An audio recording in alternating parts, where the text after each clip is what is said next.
Bueno, compañeros, ahora hablaremos sobre el matrimonio. Precisamente el matrimonio deriva de la palabra latina matriz y manium. Es decir, tiene como significado al unir estas dos palabras oficio de madre. Bueno, esto es discutido también en su momento porque se debería, decir que es la carga de la madre y carga del padre, precisamente porque a la madre le va a corresponder el tema de la procreación y de la atención hacia los hijos, y al padre, precisamente con respecto al patrimonio, va a ser el sustento económico de la familia, pero en sí deriva de la palabra matriz y manium, ¿no? Que la unión de estas significa oficio de madre. Ese es el significado de matrimonio. Bueno, ahora pasaremos a la definición que varios jurisconsultos romanos realizaron. Es decir, dijeron de que el matrimonio es la unión entre un hombre y una mujer, es un vínculo jurídico entre un hombre y una mujer con la finalidad de procrear, de realizar la descendencia, con la finalidad de practicar la filosofía de amor recíproco. Ulpiano va a definir al matrimonio como la unión entre el hombre y la mujer que implica la comunidad absoluta de existencia, ¿no? Precisamente todos entienden que que para conformar un matrimonio tiene específicamente que existir la unión entre el hombre y la mujer, ¿no? Eso está definido, está escrito. Y tiene que tener, obviamente, como vamos a estudiar en lo posterior, los estatus viene relacionado con los estatus que habíamos estado estudiando, el de libertad, cuál es el de ciudadanía, el de familia. Es decir, tiene que ser un sui juris, una persona de pleno derecho para poder contraer matrimonio. Vamos a hablar ahora también de las restricciones que tiene, qué personas no pueden contraer matrimonio con respecto a la edad, con respecto a su condición también, ¿no? Por ejemplo, los esclavos no pueden contraer matrimonio. En determinado momento entre patricios y plebeyos tampoco podían contraer matrimonio, que ya después con otras normas sí se logró consolidar el matrimonio entre patricios y plebeyos. Bueno, ahora hablaremos de las condiciones para contraer matrimonio. Precisamente decíamos que existe un justo matrimonio, que así se denominó, entre los que celebraban los actos nupciales. Hay derechos de connubium si tanto el varón como la mujer han llegado primero a la pubertad. Segundo, que exista consentimiento entre ambas partes, ¿no? Y tercero, de que sean personas de pleno derecho, sui juris, ¿no? O que estando bajo la potestad también de sus parientes, pero tienen que ser personas de pleno derecho. La capacidad natural. Cuando hablamos de la capacidad natural del matrimonio, hablamos de la capacidad para mantener relaciones sexuales. Esto se reguló en Roma con respecto a que las mujeres tenían que ser mayores a 12 años y los hombres mayores a 14 años. En determinado momento Justiniano prohibió el matrimonio de los eunucos, ¿no? Estos eunucos precisamente eran personas que ya sea que tenían una castración parcial o una castración total de sus órganos genitales. Habitualmente a estas personas, a los eunucos, se los dejaba bajo el cargo, por decir, del harén, porque había una confianza de que no podían tener relaciones sexuales con sus mujeres, ¿no? Pero habían estas diferencias también de la castración o del eunuco, ¿no? La parcial y la total, ¿no? Que en la total era la extirpación total de los órganos genitales, ¿no? y la parcial, que se dejaba uno de los órganos, ya sea el escroto o el pene, ¿no? Entonces, se prohibió, pero dice no prohibió el matrimonio de los impotentes sexuales, ¿no? La capacidad jurídica. Con respecto a la capacidad jurídica, el matrimonio es una institución del derecho civil, por lo tanto los extranjeros no podían contraer matrimonio. Pero en determinados momentos estos extranjeros sí podían contraer matrimonio precisamente por alguna dispensa que vaya a realizar ya sea el cónsul o el emperador. Hablamos del derecho honorarium, ¿verdad?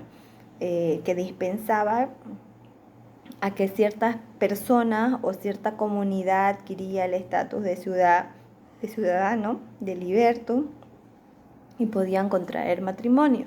Esa es una excepción que se hacía con respecto a los matrimonios de personas extranjeras. Este matrimonio específicamente se conocía como el matrimonio iniustum. Ahora bien, los matrimonios justum, los justos matrimonios que se denomina, precisamente era entre los ciudadanos que gozaban de pleno derecho y tenían el estatus de libertad, el derecho del connubium y el estatus de ciudadanía. Ese es el matrimonio justo, ¿no? Y el matrimonio iniustum es el que habíamos hablado sobre una persona, sobre un ciudadano romano y un extranjero. Las personas que no tenían el jus connubium precisamente eran los esclavos, y esto no era un matrimonio legal, ¿no? Los esclavos podían vivir en contubernio, la unión entre hombre y mujer, pero con la autoridad, como les había comentado, con la autoridad de su dominus, ¿no? Con la autoridad de su dueño. Ese es el contubernio. La consecuencia más importante del justo matrimonio en el derecho civil precisamente es el sometimiento de la patria potestad, ¿no es cierto? De los hijos nacidos dentro del matrimonio se someten a la patria potestad. Bueno, precisamente con la ley Canuleia del 445 a.C. Se suspende la prohibición del casamiento entre plebeyos y patricios, es decir, sí pueden casarse entre plebeyos y patricios, ¿no? Y con la Constitución antoniana también se deja sin efecto la prohibición de los matrimonios extranjeros, precisamente porque se los declara ciudadanos, personas con ciudadanía a todos los habitantes dentro del imperio, ¿no? Entonces, al otorgarles la ciudadanía, sí tienen el derecho al connubium y pueden casarse. Bueno, ahora hablaremos sobre el impedimento del matrimonio, ¿no? ¿Cuáles pueden ser esos impedimentos al matrimonio? Por ejemplo, el ligamen. El ligamen es precisamente que una persona contrae un nuevo matrimonio no habiendo disuelto el anterior matrimonio, ¿no? Entonces, precisamente a esto se denomina la bigamia, ¿no? Que es sancionado como un delito penal y como infamia. Entonces, es un delito muy grave, ¿no? Consideremos que en Bolivia la bigamia también se consideró como un delito penal, que en su momento sí tenía cárcel, ¿no? Precisamente, pero que esa acción, ese delito ya no se considera delito y fue anulado precisamente, ¿no? Fue derogado. Bueno, otro de los impedimentos es el parentesco. Precisamente no se podía contraer matrimonio entre personas dentro de la familia en línea recta, es decir, el padre con el hijo, el nieto con la nieta con el abuelo, ¿no es cierto? En línea recta, consanguínea, no se podía contraer matrimonio, ¿no? En línea colateral hasta el tercer grado, en su momento se liberó, por ejemplo, el tercer grado. ¿Qué quiere decir? De que una persona se puede casar, el sobrino con el tío sí se podían casar, pero en determinado momento esta línea colateral también fue prohibida para contraer matrimonio. También se impide el matrimonio entre el adoptante y el adoptado, precisamente, ¿no? Y asimismo hay otros tipos de prohibiciones como el del suegro con su nuera, ¿no? Que haya fallecido su hijo, tampoco se podía contraer matrimonio y viceversa, ¿no? Otra de las prohibiciones es de la mujer adúltera, ¿no? En virtud de la ley Julia de Adulteris, se estableció la existencia del impedimento del matrimonio entre la mujer adúltera y su cómplice. También se dio la situación entre el raptor y la raptada, ¿no? Precisamente estas prohibiciones se dio, también con esta misma ley se dio la prohibición de la mujer viuda no podía contraer matrimonio dentro de los 10 meses del fallecimiento de su esposo. Así la mujer divorciada también no podía contraer matrimonio dentro de los 10 meses de haberse emitido su divorcio, precisamente porque más bien protegiendo la paternidad incierta, ¿no es cierto? Si fallece y el niño nace dentro de los 10 meses del fallecimiento del padre, se presume que el niño es hijo dentro del matrimonio de la persona que ha fallecido, ¿no? Ahora vamos a ver la forma de matrimonio dentro del derecho romano. Hay 3 formas de matrimonio. Una de ellas es como un contrato civil, otra es más solemne y religiosa, y la otra precisamente no es solemne y es precisamente por la convivencia por más de un año entre la persona hombre y mujer bajo un mismo techo, entonces ya se considera un matrimonio legal. Bueno, ahora vamos a ver precisamente el matrimonio coemptio. Esta comprendía en la compra ficticia que hacía un hombre a una mujer, y al realizarse esta compra, porque llamamos una compra ficticia y que podríamos analizar en Google la palabra ficticia, una simulación de un contrato, entraba bajo la potestad esta mujer del hombre que la está ficticiamente comprando, ¿no? Este matrimonio no tenía un carácter religioso, se hacía frente al